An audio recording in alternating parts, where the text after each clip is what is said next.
This is a clip from Chris Johnson Hoops, and shout out to Chris Johnson for sharing this. This is Bronny James, and this is a workout that he did. This is an interesting point that I want to make because he goes on this nice run where he makes at least, I think it's 10, 13 threes in a row in this session, in this training session, this workout.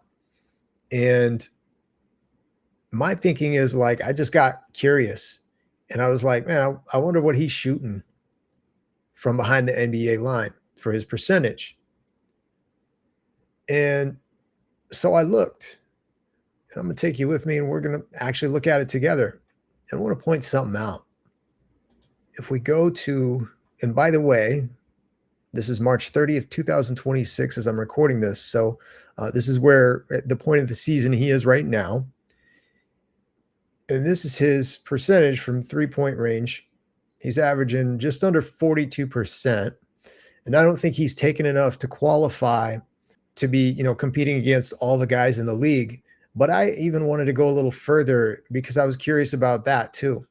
See, I don't think anybody in the league is shooting over 50% from NBA 3-point range. And that is the case. There's no one shooting over 50%.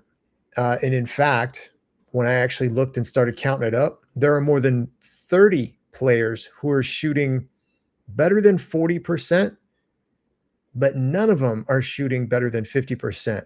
I not only have a theory, I'm confident I know exactly why that is. And it comes down to the training. But there are components and levels to the training that go way beyond just the physical. But even the physical, I have yet to find anyone training and doing the drills in the way, in the form that I do them. And the key is tempo. The tempo is missing. But there's a lot more than that because there's also a psychological element to this.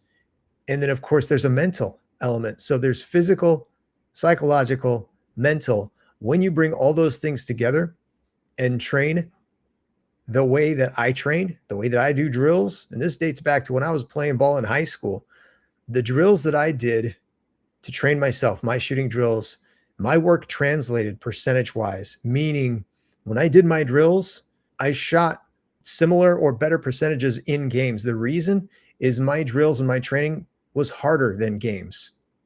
And that's the key. But it's hard to simulate that. And it's really hard to understand when you haven't actually done the work at that pace, at that tempo that's necessary. And that is why there's no one shooting over 60%. And there's also, at least this year, no one shooting over 50%. But it can be done. And in time, I'm going to show you how.